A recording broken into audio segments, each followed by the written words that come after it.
बच्चा अलग होता है, एवरी चाइल्ड। 12th के बाद went to Saint Stephen's college, फिर MSc के लिए मैं IIT दिल्ली गई, फिर मैंने PhD भी करी computer science and engineering department. तो अगेन जब ट्रिग्नोमेट्री नहीं भी होती थी अनजान, उसमें डिस्टेंस जो यहाँ से मूल का निकाला गया वो कैसे निकाला गया, एजुकेशन एंड मेडिसिन, ये जो कि बिजनेसेस होते हैं, अगर वो अकेला है इन सब में से वो कौन सी किताब उठाएगा और क्यों, कि हर बच्चा हर सब्जेक्ट में है, उसकी प्रतिभा के अनुसार उसको आगे बढ़ाना is most important. Namaste Bharat. I Anu welcome you all to first ever based woman entrepreneur show. It's a podcast Anu Talks. यहाँ पे हम आपको मिलवाएंगे उन शख्सियत से जिन्होंने अपनी मेहनत और जुनून के साथ नई ऊंचाइयों को हासिल किया है। आज की हमारी गेस्ट है डॉक्टर मनिका अग्रवाल, जो ना कि सिर्फ को ऑथर है NCERT की, बल्कि 25 साल से इस इंडस्ट्री को सर्व कर रहे हैं। तो आइए मिलते हैं डॉक्टर मनिका अग्रवाल से, जानते हैं उनके बारे में। नमस्ते, thank you so much for inviting me to this podcast. कैसे हैं आप? Good. I am very excited to be here, you know, talking to you. It's a privilege. Thank you so much Anu. कुछ बताएंगे अपने बारे में, हमारी ऑडियंस जानना चाहती है। अनु, हमारा मतलब बहुत ही ट्रेडिशनल बैकग्राउंड से हैं। दिल्ली 6 में सीताराम बाजार में हमारा जन्म हुआ। हम लोग की बहुत ही ज़्यादा ट्रेडिशनल फैमिली है, बहुत ज़्यादा बढ़ावा पढ़ाई लिखाई के ऊपर नहीं, बिजनेस ओरिएंटेड फैमिली। ज़्यादा बच्चे पढ़ते नहीं थे, हिंदी मीडियम में जाते थे, इसकी तरफ कोई नहीं था। मेरी मदर जो है उनको बहुत ज़्यादा था कि नहीं, बच्चों को पढ़ना है। और जब मेरी बुआओं के रिश्तों की बात होती थी तो मोस्टली लोग पूछते थे इंग्लिश मीडियम के लिए। इससे उनको ये हुआ, नहीं जी, हमें तो अपने बच्चों को इंग्लिश मीडियम, जब अभी इतना है तो तब क्या होगा। बहुत ज्यादा फैमिली से पुशबैक मिलने के दौरान, कितने साल पहले की बात कर रहे हैं? ये समझिए 50 साल है, 50 या कुछ साल पहले की बात है। फिर उसके बाद जो है, मेरी एज पता चल गई है आपको, anyways. But having said that, my parents insisted कि नहीं जी, हमें को तो करना ही है। और जब कोई, मैं देखती हूँ इंसान में बहुत दृढ़ संकल्प होता है ना, तो जैसे कहते हैं ना, कायनात भी उस तरीके से आ जाती है। हमारी नेबरहुड में ही भूपल आंटी होती थी, उन्होंने मेरी मम्मी को कहा, तो चिंता नहीं कर, मैं देख लूंगी बच्चों को। एंड उससे शुरू हुआ, DPS में हम लोगों ने एडमिशन लिया, DPS ईस्ट ऑफ कैलाश में, फिर वहां से RK पुरम में, और आगे बढ़ते रहे हम लोग। तो इस तरीके से एजुकेशन की शुरुआत हुई। एक इंसिडेंस बताती हूँ, मैं शायद 8th क्लास में थी, हमारा सब्स्टिट्यूशन का पीरियड लगा, नेक्स्ट 2 पीरियड के बाद टेस्ट था। मैं अच्छी स्टूडेंट थी पर बिल्कुल टॉपर नहीं थी। हाँ, तो वो टीचर के 2 लाइनें, are you a scholar, do you come first, मैं पढ़ नहीं रही थी, उन्होंने ये बोला और वो मेरे को इतना छू गई बात। तो कई बार ये होता है, कुछ चीजें ना झंझोड़ देती है इंसान को, और फिर जो है वो, तो मैं उनकी हमेशा शुक्र अदा करूंगी कि एक मैं आजकल किताब भी पढ़ रही हूँ, उसमें ऊपर लिखा हुआ है कि 5 people who I met in heaven। Basically जो ये काल्पनिक है कि भाई शायद जब मैं डेथ के बाद जब मैं ऊपर जाऊंगी तो कौन से 5 लोग मेरे को मिलेंगे जिन्होंने मेरी जिंदगी का रुख पलटा, तो I would consider her to be one of them, कि how she changed my life. Role of a teacher, हम वहीं से पता लगता है कि कैसे वो हमारी नोइंगली अननोइंगली हमारी हस्ती को कार्व करना शुरू कर देते हैं। Correct, absolutely. टीचर वही है जो कि किस तरीके से ग्रेजुअली, बगैर जाने किस स्टूडेंट को क्या चीज की जरूरत है, किस चीज को क्या, कौन सी चीज उनको समझ आएगी। हर बच्चा अलग होता है, एवरी चाइल्ड, मैं कितना बच्चों को पढ़ाया है, किसी बच्चे में किसी पर्टिकुलर चीज की जरूरत है, किसी का कुछ बेसिक खराब है, कई बहुत ब्राइट स्टूडेंट्स हैं, उनको और आगे कैसे ले जाना है। I guess a good teacher is one जो ये डिफरेंशिएट कर सके। हम आते हैं आपकी एजुकेशन के बारे में वापस से, और फिर आपने DPS में एडमिशन लिया, सेंट स्टीफन से आपने ग्रेजुएशन किया है। करेक्ट। तो उसके बाद तो टॉपर टाइप्स, राइट। तो उसके बाद ऑफ कोर्स 12th के बाद went to Saint Stephen's college, फिर एमएससी के लिए मैं आईआईटी दिल्ली गई, फिर मैंने पीएचडी भी करी computer science and engineering department. तो अगेन यहाँ पे I have been very very fortunate कि मेरे जो टीचर्स हैं वो इतने बढ़िया टीचर्स एंड इतने, उन्होंने मेरे को हमेशा दिशा दिखाई, यू नो। तो it was a privilege to have been associated with such august teachers. आपके अंदर ये जो पैशन था पढ़ाने का, टू बीइंग एन एजुकेटर, ये कहाँ से आया फिर? तो मैं, इत्तेफाक की बात है, मतलब मैं बचपन से पढ़ाती हूँ। मेरा छोटा भाई, तो जब मैं 10th में थी तो मैं 9th के बच्चों को भी पढ़ाती थी, मेरे ब्रदर और उसके फ्रेंड्स वगैरह को भी। इस तरीके से बचपन से ही मैंने पढ़ाया। और मैं बताऊँ, मैं बहुत ब्राइट स्टूडेंट होती थी। 12th में हमारे टीचर होते थे मैथ्स के, he was very very, of course maths was my favourite subject. तो वो जैसे आखिरी दिनों में पूछते हैं ना कि भाई तुम्हें क्या करना है, तुम्हें क्या बनना है, तुम्हें क्या बनना है, एबिलिटी सेक्शन में होते थे तो सब लोग बोल रहे हैं इंजीनियर और doctor and this and that. मेरी टर्न आई, मैंने तो कहा मुझे तो टीचर बनना है। And he was so disappointed कि भाई इतनी प्रतिभा। एंड फिर हम लोगों का कंक्लूजन हुआ, अच्छा ठीक है तुम्हें टीचर बनना है तो यूनिवर्सिटी में चले जाना, यू नो। तो but that thing about wanting to teach, that passion was there from me, you know, with me throughout. तो I always wanted to this. कुछ परिस्थितियां ऐसी थी कि कुछ साल मेरी जिंदगी में मैंने टीचिंग के सिवाय भी काम किया। मेरे को कुछ फंड्स की जरूरत थी, फाइनेंशियल कंडीशंस ऐसी थी कि मैंने कॉर्पोरेट जॉब किया। और मैंने फिर एक स्टेज आई जब I became comfortable and I now wanted to give time to my children. मेरी बेटी जो 11th क्लास में आ गई थी, मेरा बेटा चेस खेलता है तो उसके साथ ट्रैवलिंग बहुत होती थी। So then I give up my corporate career. मैंने कहा अब जो है मैं आराम से अपने हिसाब से बच्चों को पढ़ाऊंगी, जो मैं हमेशा करना चाहती थी। तो अब मैं फुल टाइम इनटू दिस हूँ। एनसीईआरटी में आपने कैसे लिखना शुरू किया? 2005 में एनसीईआरटी की बुक्स लिखी जा रही थी। तब मैं मैथमेटिकल साइंसेस फाउंडेशन में काम करती थी। तो हमारा बहुत सारा स्कूल्स का प्रोग्राम होता था वहां पे। तो उस दौरान मेरे को अप्रोच किया एनसीईआरटी में परवीन सिंक्लेयर मैम है, तो उन्होंने कहा, and that's how I associated with them end of course contributed in writing NCERT books. अभी फिर से शुरू हो गया है ये दौर, तो let's see, yeah we be working on it. अब मैं आपसे सबसे ज़्यादा इम्पोर्टेंट क्वेश्चन जानना चाहती हूँ, उसका आंसर। एजुकेशन सिस्टम हम सब जानते हैं बहुत इम्पोर्टेंट होता है एक बच्चे को, एक हमारे यूथ को, हमारे देश को फ्रेम करने के लिए। 50 साल से आप इस सिस्टम में हैं, 25 ईयर्स से आप प्रॉपरली अपनी सर्विसेज आप दे रहे हो। क्या सिस्टम में आपको डिफरेंस लगता है? क्या आपको चेंजेस दिखते हैं? और आप उसके लिए आप क्या सोचते हो? देखो, जब हम लोगों ने शुरू किया था तो बहुत ज्यादा ना रोट लर्निंग के ऊपर होता था कि टेबल्स लर्न करा दी, बहुत ज्यादा एक्सरसाइजेस, ये सब। वो सब अभी भी है, ऐसा नहीं है वो सब खत्म हो गया है, पर ग्रेजुअली एक अवेयरनेस आ गई है कि भाई हैंड्स ऑन एक्सपीरियंस का बहुत ज्यादा महत्व है। एक्टिविटीज करना, समझना, गूढ़ता से इन डेप्थ नॉलेज लेना, वो तभी आएगी जब आदमी इंसान से, हाथों से अपने काम, वही चीज को करेगा, एक्सपेरिमेंट, तभी उसके अंदर वो चीज आ जाएगी। महात्मा गांधी ने भी कहा था। तो मैं आपको एक कहानी बताती हूँ। मैंने अभी प्रोफेसर दिनेश सिंह को सुना था कि हमारे उपनिषद में, जो कि चंदोगया उपनिषद है, वहां पे गौतमा हरि माता के पास जो है 12 साल का एक लड़का आता है सत्यकामा के नाम से, और वो कहता है कि भाई मेरे को जो है आप पढ़ाइए। तो उन्होंने कहा देखो मैं तो सिर्फ ब्राह्मण को पढ़ाता हूँ, आप बताइए आपके यहाँ। तो उसने कहा भाई देखो मेरी माँ तो जो है एक मेड है, वो तो हर घर में जाती है और हर तरीके से लोगों को उसको खुश करना होता है, तो मुझे तो पता ही नहीं है।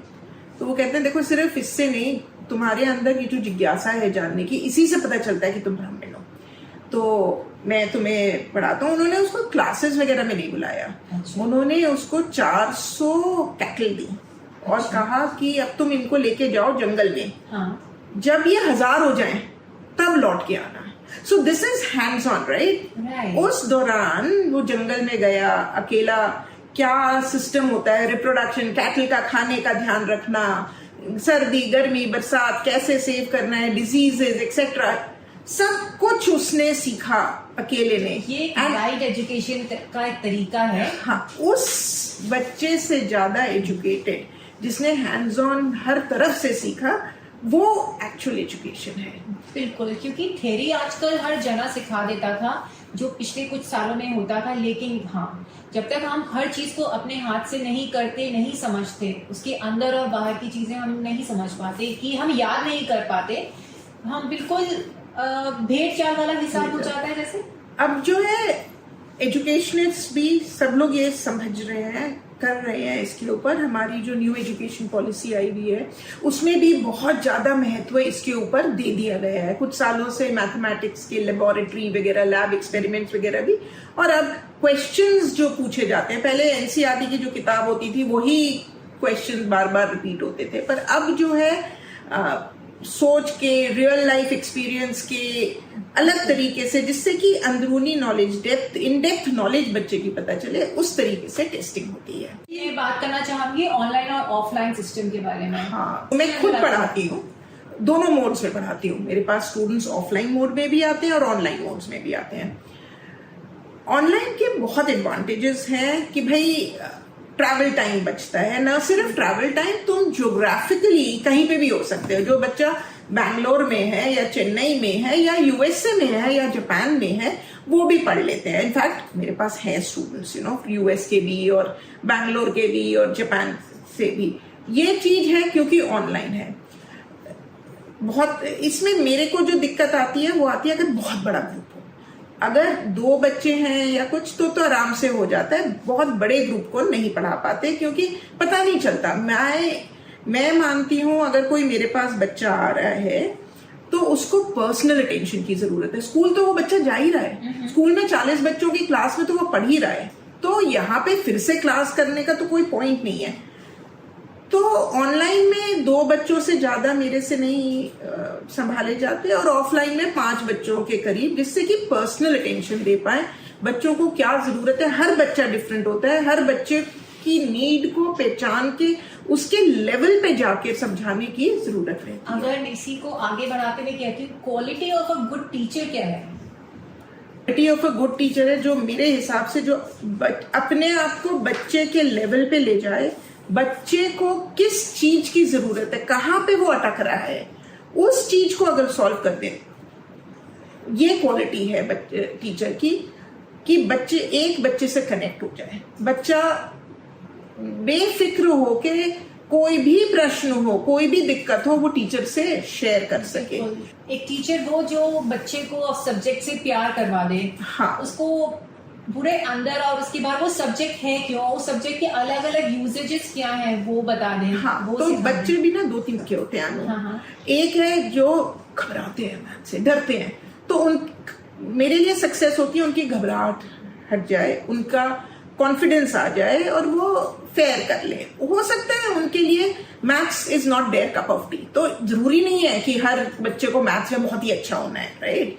तो उनको यही समझाना होता है, काउंसलिंग करनी होती है कि भाई इट्स ओके, आपकी जो स्ट्रेंथ है वो दूसरा सब्जेक्ट है, और जो इंसान की स्ट्रेंथ होती है वही उसको ऊपर लेके जाती है। आप कैसे डील करते हैं उन पेरेंट्स के साथ जब आपके पास वो पेरेंट्स बच्चों को लेकर आते हैं ये देखकर कि आपका मैथ्स का बहुत अच्छा है, आपके स्कोर्स बहुत अच्छे आते हैं, आप सबके साथ जो बच्चे पढ़ते हैं, पर उस बच्चे में इतना मैथ्स को लेके इंक्लिनेशन ही नहीं है, तो आप फिर क्या करते हैं? क्या आप स्टिल बच्चों को लेकर मैथ्स को क्लियर करते हो, या फिर आप पेरेंट्स को? देखो, स्पेशली जब बच्चा 12th में 11th के बच्चों के साथ स्पेशली, मैं पेरेंट्स आते हैं, भाई बच्चे को मैथ्स करनी है, बच्चे को आता नहीं है, बच्चा घबराता है, तो मैं उनको साफ साफ बोल देती हूँ, let me assess the child.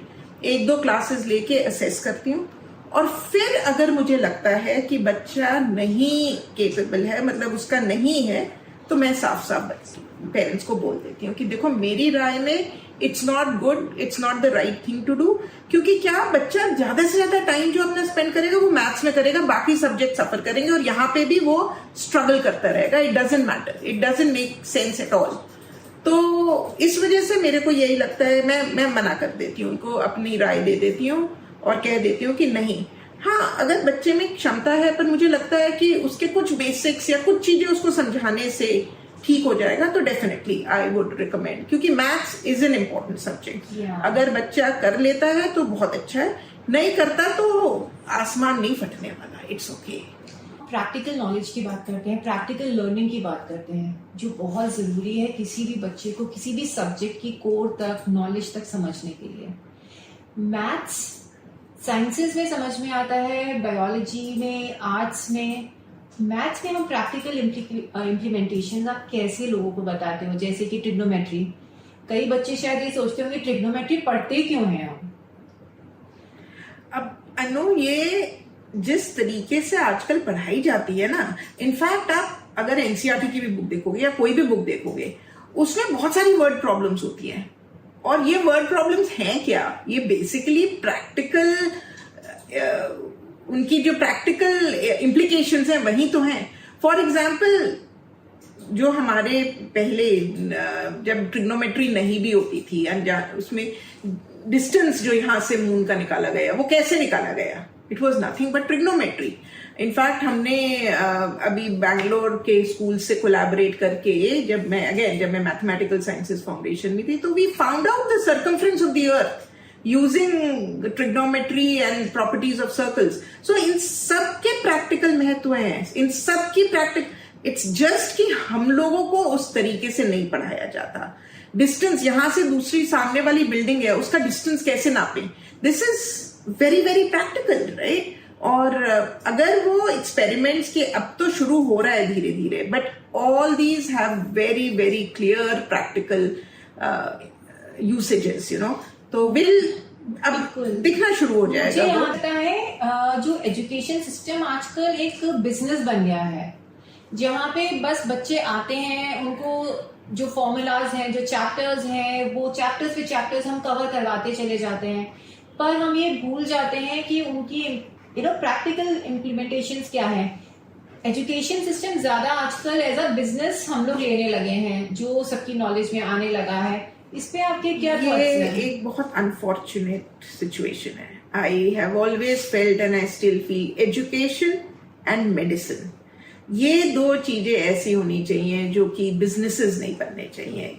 ये जो है, ये हमारी नींव है, ये हमारे और हर कंट्री को प्रोग्रेस करने के लिए सबसे ज्यादा, अगर ये दो चीजें, ये जो स्तंभ है हमारे, ये अगर ढंग से इस्टेब्लिश हो जाए तो कोई पीछे देखने वाली बात नहीं है।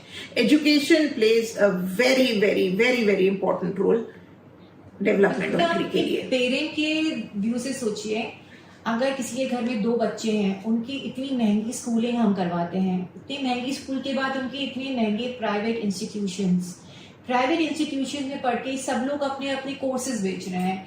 नीट करना है, जेई करना है, जितनी भी, क्या जरूरत है इन सब चीजों की? देखो, अगेन बिजनेस हाउसेस जो हैं वो तो है ही हैं।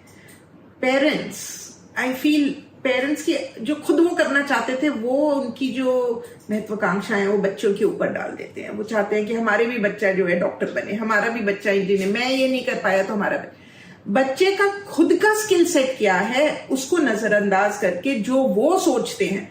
आई मीन, आपने 3 इडियट्स मूवी देखी होगी, राइट? उसमें बहुत क्लियरली ये चीज समझाई गई है। फरहान कुरैशी जो है वो फोटोग्राफर बनना चाहता है, पर नहीं, उसके फादर को था, राइट? तो इंजीनियर बन भी जाएंगे तो फिर फायदा क्या? लेकिन हमारा एजुकेशन सिस्टम, हमारे टीचर्स ये क्यों नहीं बताते हैं कि एग्जैक्टली जो बच्चे की राइट है, उसके अंदर कैपेबिलिटीज, वो क्यों नहीं उजागर? क्योंकि जो टीचर है, टीचर का रोल सिर्फ पढ़ाना नहीं है, सब्जेक्ट नॉलेज नहीं है। टीचर का रोल ये भी है कि उस बच्चे की जो प्रॉपर उसका अंदर की जो प्रतिभा है उसको बाहर निकाले, वो जाने। एक चीज जो मैं अक्सर पूछती हूँ जब भी कोई नया बच्चा मेरे पास आता है ना, पेरेंट्स भी आते हैं, तो ये मेरा एक बड़ा स्टैंडर्ड सवाल होता है, और वो होता है, मैं पेरेंट्स से कहती हूँ, अच्छा समझो बच्चा अकेला एक कमरे में है और उसके पास सारी किताबें हैं, इंग्लिश की भी पढ़ी हुई है, हिंदी की भी पढ़ी हुई है, मैथ्स की भी पढ़ी हुई है, physics, chemistry, social studies, history, geography, सबकी किताबें पढ़ी हुई है। आपका बच्चा कौन सी किताब उठाएगा? अगर वो अकेला है, इन सब में से वो कौन सी किताब उठाएगा और क्यों? वो एक बड़ा जरूरी मापदंड होता है कि उसका शायद और ज्यादातर, हाँ, इंटरेस्ट वो सब्जेक्ट है, और उसको वो एनकरेज करना चाहिए, राइट? जरूरी नहीं है कि हर बच्चा हर सब्जेक्ट में ही अच्छा हो, ऐसा तो हो ही नहीं सकता, होता ही नहीं है। तो ये समझना पेरेंट्स के लिए भी, बच्चों के लिए भी, एजुकेशनिस्ट के लिए भी बहुत जरूरी है, और बच्चे को उसकी प्रतिभा के अनुसार उसको आगे बढ़ाना इज मोस्ट इम्पोर्टेंट। तभी हम लोग सब आगे बढ़ पाएंगे मेरे ख्याल से। आपने इंट्रोडक्शन में ही बोला ना कि अगर मछली को पेड़ पे चढ़ने के हिसाब से नापा जाएगा, आंका जाएगा, तो क्या होगा, राइट? पर हाँ, अगर उसको तैरने के लिए और उसके हिसाब से देखा जाएगा तो अलग चीज होगी ना। और हमें वही करना है। हर जीव अलग है और उस जीव की क्या क्षमता है, हर में क्षमता होती है, वही जो है शिक्षक का। देखिए हाँ, जैसे जैसे टेक्नोलॉजी बढ़ती जा रही है, टीचर आजकल आपको हर घर में हर जगह मिलेंगे। क्यों? क्योंकि गूगल और चैट जीपीटी हर जगह अवेलेबल है। जब हम अपनी स्टडीज करते थे तब हमारे पास गूगल भी इतना एक्सेस नहीं होता था। सब कुछ आजकल गूगल फिर या फिर चैट जीपीटी, इन सब से बच्चे करके निकाल लेते हैं। एक टीचर यहाँ पे क्या रोल प्ले करता है? देखो, इट डिपेंड, मतलब गूगल के और चैट जीपीटी के बहुत फायदे हैं। इट इज जस्ट कि तुम उसको इस्तेमाल कैसे करते हो। जो मैंने आपको बोला था ना कि मैं 2 से ज्यादा बच्चे नहीं लेती। मैं बताऊं, जब 2020 में कोविड आया तो मेरे पास ऑलरेडी एक ग्रुप होता था। मैंने उनको ऑनलाइन पढ़ाना शुरू किया कि भाई, और मैं ये पता ही नहीं कर पाई कि कौन बच्चा गूगल से निकाल के आंसर दे रहा है और कौन बच्चा नहीं एक्चुअली जेन्युइनली आंसर दे रहा है। एंड इतना ज्यादा वो हो गया क्योंकि हर सेकंड पे तो आंसर अवेलेबल है और एक्सेस सबके पास है। तो ये चीज एक बच्चों के ऊपर, उनको खुद के ऊपर कंट्रोल होना जरूरी है कि नहीं आए आंसर तो कोई फर्क नहीं पड़ता। वो एक टीचर को बोलना है कि भाई गलत answer is better than no answer या चीटेड आंसर, है ना? तो वो कॉन्फिडेंस एक टीचर बच्चे को दे सकता है कि भाई गलत आंसर लेके आओ मेरे पास, मैं तो खुश होंगी क्योंकि फिर मैं समझा सकती हूँ ना। तो ये चीजें जो है ना, एक टीचर और स्टूडेंट का रिलेशनशिप जो होता है वो इन चीजों को दर्शाता है। अगर मैं अब बात करती हूँ एजुकेशन हब्स की, अलग अलग शहरों में बड़े बड़े एजुकेशन हब्स बन रहे हैं। उन एजुकेशन हब्स में आपको सिर्फ बच्चे ही बच्चे दिखेंगे। पेरेंट्स कितनी आशाओं के साथ अपने बच्चों को वहां पे भेजते हैं, बच्चे पढ़ते हैं, लेकिन वहां पे सिर्फ पढ़ाई ही नहीं होती और भी बहुत सारे बच्चे गलत एक्टिविटीज में निकल लेते हैं।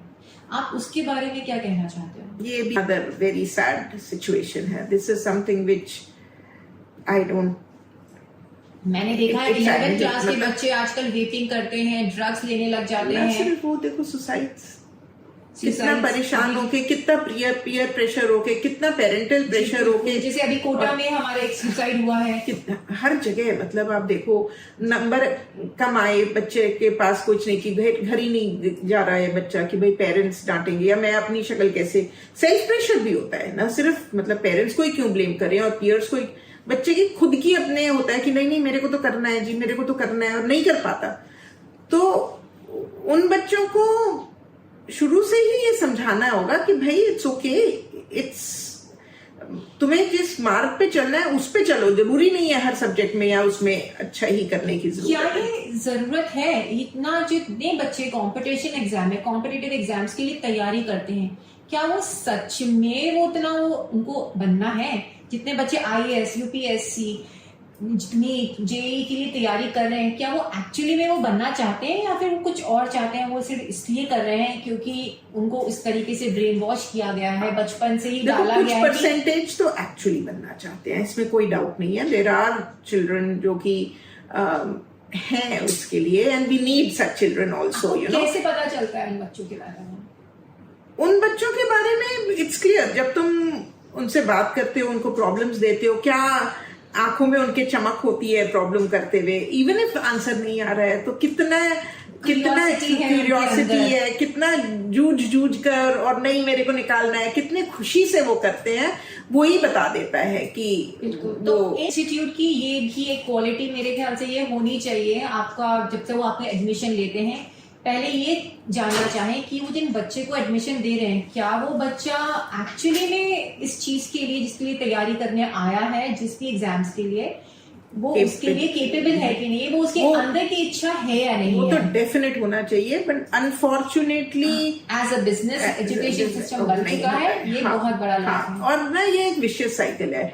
अब क्या हो गया है, बच्चे कोचिंग के लिए जाने लगे हैं, बच्चे कोचिंग के लिए जाते हैं, स्कूल्स में नहीं आते हैं, स्कूल्स में नहीं आते हैं, टीचर्स को ये होता है कि भैया ये तो कोचिंग में पढ़ के जा रहा है, टीचर्स कम पढ़ाने लगते हैं, टीचर्स कम पढ़ाने लगते हैं तो और बच्चे कोचिंग में जाना शुरू करते हैं। तो ये एक बहुत गलत साइकिल हो गया है which needs to be broken. हमारे समय में तो हमारे टीचर्स, मैं आपको बता ही रही थी कि किस तरीके से वो हमारे साथ लगे रहते थे, कैसे हमें पढ़ाते थे। शायद अब सिस्टम जरा सा चेंज हो गया है, और डेफिनेटली चेंज तो अभी और लाना ही है बहुत ज्यादा। ओलंपियाड एक बहुत हॉट टॉपिक है, और ओलंपियाड की तैयारियां बच्चे बहुत शुरू से कर देते हैं।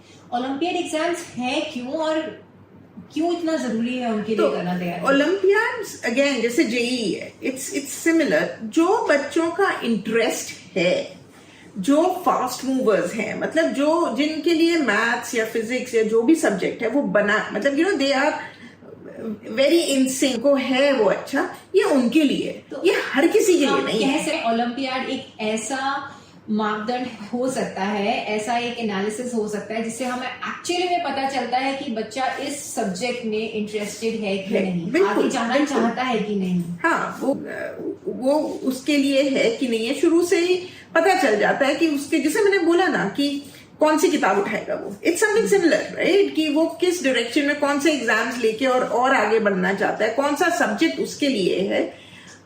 And it need not be a subject, it could be कौन सा स्पोर्ट्स उसके लिए है, राइट। तो कौन ओलंपिक्स में जाने के लिए है, तो इट्स समथिंग सिमिलर।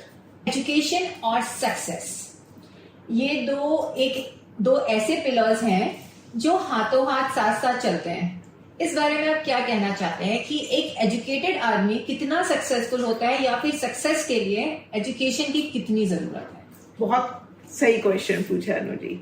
इसमें मैं कहूंगी एजुकेशन का मतलब क्या है। सबसे पहले तो वो समझें, एजुकेशन का मतलब लिटरेसी और एजुकेशन में फर्क है ना। तो सिर्फ नंबर ज्यादा आना और is not being educated according to me. Educated इंसान है, ये एक होलिस्टिक डेवलपमेंट होती है।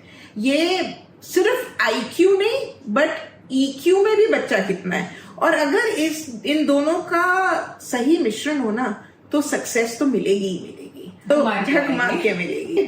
तो इट डिपेंड्स आप एजुकेशन को अगर आप सिर्फ मार्क्स बोल रहे हो तो नहीं।